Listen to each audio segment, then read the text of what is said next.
I am Kyoto Smith, your moderator for the evening. I currently teach second grade at Davis Elementary for Montgomery Public Schools. I am working on a master's in elementary education at the University of West Alabama. I would like to thank everyone who came out tonight. You could have been anywhere, but you're here, and for that we are truly appreciative. I would like to thank the Davis Theater for allowing us to use their facility to conduct this town hall meeting. I also would like to thank our sponsors. Walmart, thank you so much for donating the $5 gift cards to the first 100 guests who arrived tonight. Thank you to Publix for donating and catering the refreshments that we have that will be served after this town hall meeting. And thanks to you parents, you teachers, you lawmakers, everybody from the community who came out tonight. We thank you so much for supporting our children, for volunteering your time at the schools, for attending PTA meetings. Thank you so much for all that you do. The purpose of our meeting. We will discuss the school choice bill as our main topic in relation to how it affects your child's future in Alabama's school system. Additional topics of discussion include the effects of mental health on teachers and students, be it pre COVID or post COVID. We will also discuss school safety and healthy eating. Our agenda for tonight,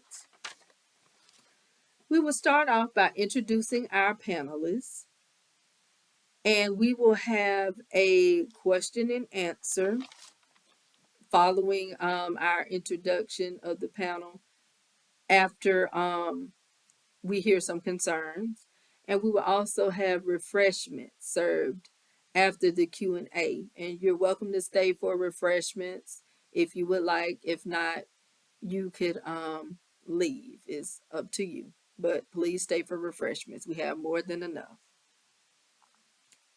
Our panel today includes a very knowledgeable group of people who have many years experience in education.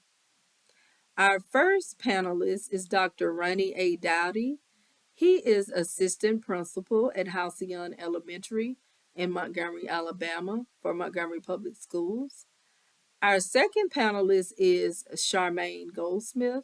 She is a former classroom teacher currently serving as an accountability interventionist at Southland Elementary for Montgomery Public Schools. And Tiffany Jordan was one of our panelists, but she had an emergency come up. So we have another panelist, Mr. Arion Allen, who is also a parent and also a teacher for Montgomery Public Schools at Davis Elementary, teaching social emotional learning. Our special guest speaker is former First Lady Michelle Obama.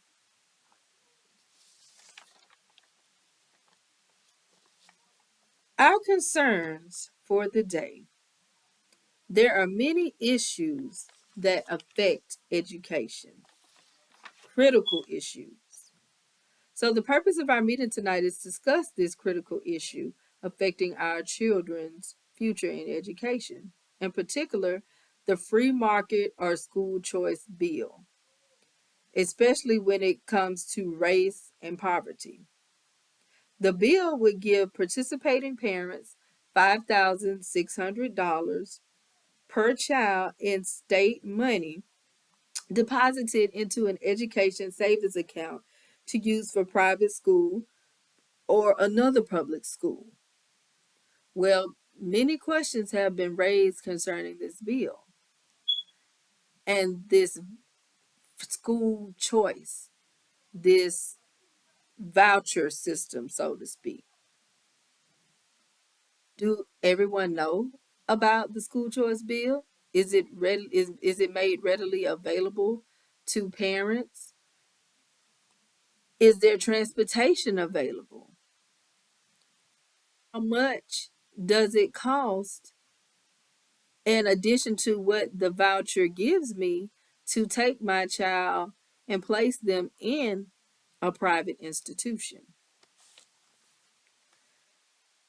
Our special guest panelists will speak after our panelists speak. And as I mentioned, it is former First Lady Michelle Obama. She is an author, an attorney, former First Lady of the United States from 2009 to 2017, and married to former President Barack Obama. And I have some questions that I would like to ask our panel and our special guests.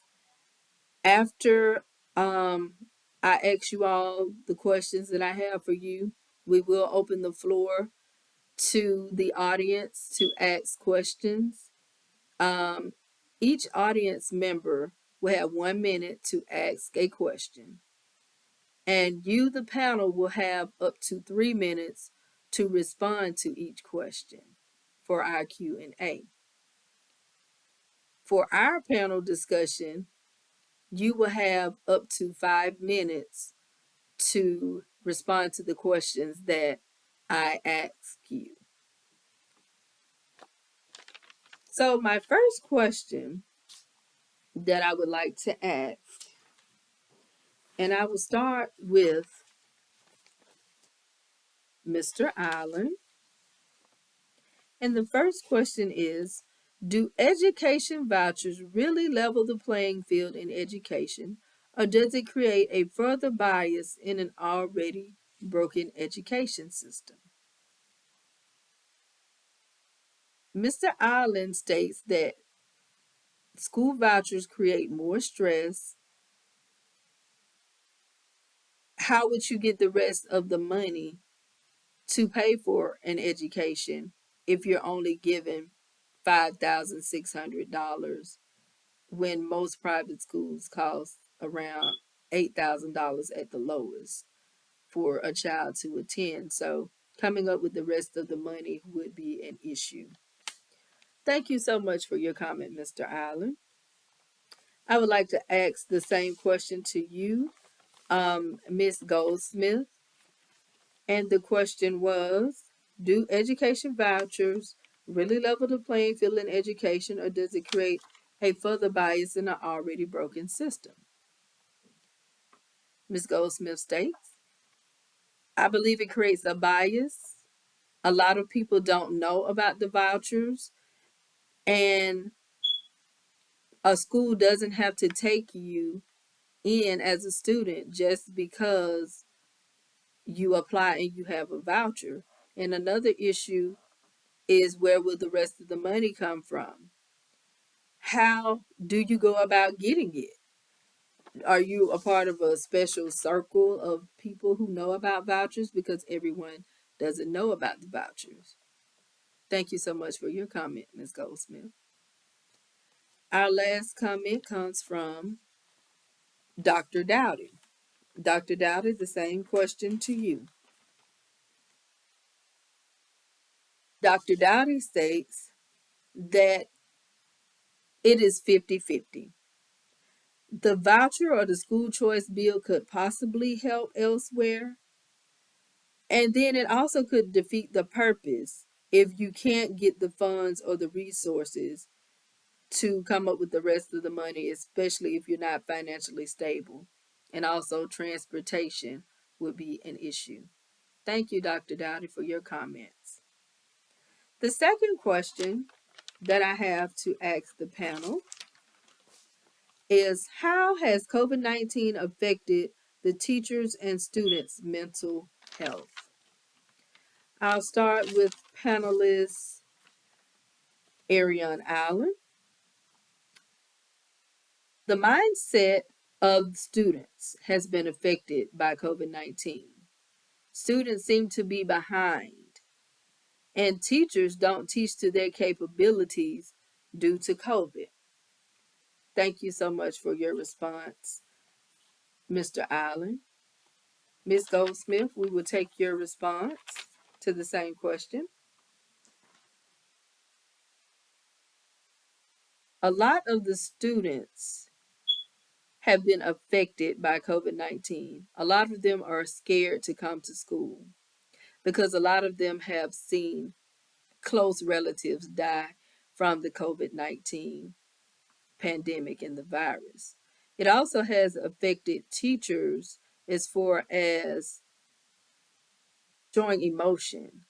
In the beginning, teachers were afraid to get close to students, they were afraid to hug students or stand near students because of the virus. So it created a lot of fear. Thank you, Ms. Goldsmith. And lastly, Dr. Dowdy, your response. The virus has affected people tremendously. Kids have been confined to one place and it affects their mental health because they don't know what is going on, especially if they're very young. All they know is one day we were able to go about freely, and now we have to stay confined to our house. And they don't quite understand that. So it creates this jitteriness, this paranoia, so to speak, of being confined. And for teachers, the job has become overwhelming because everything has had to change. The way that we instruct, the way that we interact with each other has had to change. Thank you so much for your comments, panelist Dowdy. Our next question is, what can we do to prevent school violence and make schools safer? I'll start with panelist Charmaine Goldsmith. Armed security at every school. For instance, once parents enter the school, they are in a lobby area where they can't go any further until they're properly checked in and let in to go into the school.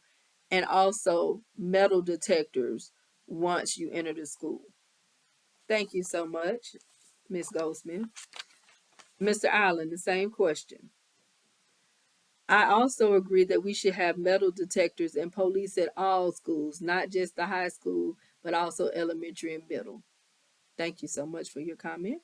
And lastly, Dr. Dowdy, I believe that we should have more open conversations, groups and clubs to come up with safety regulations, safety equipment at schools such as metal detectors.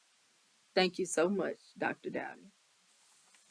Our last question for the panel is, what are the benefits of children eating healthy meals at schools versus processed or fried foods? Ms. Goldsmith. Well, overall, the long-term health benefits, helping with stopping obesity and letting kids experiment with new foods. Thank you so much, Mr. Allen. Making children aware that there are options such as broccoli. If I've never ate broccoli at home but at school, if I'm exposed to broccoli, I can go home and tell my parents that, hey, I ate broccoli today.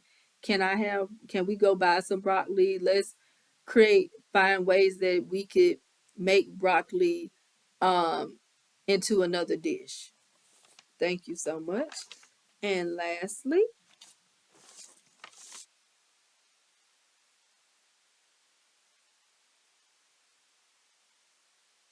just exposure, exposing kids to items that they normally would not eat at home. Thank you so much for your question, your answers. Our special guest, Michelle Obama, former First Lady, is going to speak to us. You have the floor. Hello, everyone. Thank you so much for allowing me to come today. I am very passionate about our students and our youth and their health. If you are healthy, if your mind is clear, you can do anything you want to do. You can be anything you want to be. There will be nothing that can hold you back. I want all of you to succeed. I want all of you to do everything that your heart desires. And the only way that you can do that is if you're healthy and if you're paying attention and if you are listening to everything that your wonderful teachers tell you and that they instruct you, because they're there to help you, they're there to guide you and to push you through to the next level. You can do it. I believe in you. I have faith in you. And I thank you so much for coming out today. And I thank you for so much that you have done for your children, for our children, and that you will continue to do. Thank you. Thank you so much, former First Lady Michelle Obama, for coming to speak with us today. Now, at this time, I would like to open the floor up to questions and answers. The first person can come up to the podium. Thank you so much for all of your questions. If you would like to stay for refreshments, you may do so. If not, thank you so much for coming. Have a great night.